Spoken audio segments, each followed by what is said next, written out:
अलमट्टी धरणाच्या नियमनासंदर्भात महाराष्ट्राची भूमिका ठामपणे मांडण्यासाठी दोन्ही जिल्ह्यातील लोकप्रतिनिधी व अधिकाऱ्यांची दिल्लीत केंद्रीय जलशक्ती नामदार सी.आर. पाटील यांच्या प्रमुख उपस्थितीत व राज्याचे जलसंपदा मंत्री नामदार राधाकृष्ण विखे पाटील यांच्या अध्यक्षतेखाली बैठक संपन्न। या बैठकीस आमदार डॉ. सुरेशभाऊ खाडे, माजी कामगार मंत्री तथा माजी पालकमंत्री सांगली जिल्हा व अन्य आमदार व खासदार यांची उपस्थिती। नवी दिल्ली येथे नवीन महाराष्ट्र सदन परिसरात असलेल्या छत्रपती शिवाजी महाराज यांच्या पुतळ्यास मिरजेचे आमदार डॉ. सुरेशभाऊ खाडे, माजी कामगार मंत्री तथा माजी पालकमंत्री सांगली जिल्हा व अन्य आमदारांनी अभिवादन केले।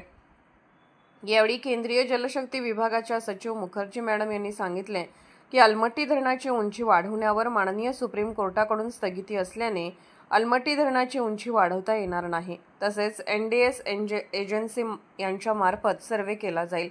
त्यानुसार अलमट्टी धरणाचे काम केले असेल तर महाराष्ट्र शासनाकडून सुप्रीम कोर्टामध्ये कॅव्हिड दाखल करण्यात येईल।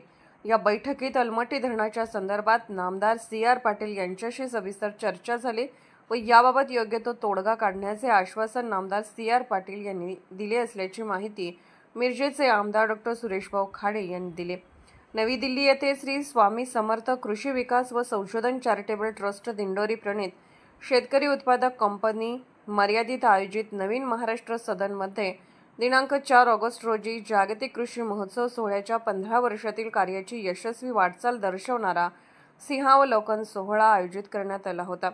या सोहळ्यासाठी परमपूज्य गुरु माऊली अण्णासाहेब मोरे, दिंडोरी प्रणीत श्री स्वामी समर्थ सेवा मार्गाचे आध्यात्मिक नेते व आमदार डॉ. सुरेशभाऊ खाडे, माजी कामगार मंत्री तथा माजी पालकमंत्री सांगली जिल्हा व अन्य आमदार व खासदार यांच्या उपस्थितीत होते।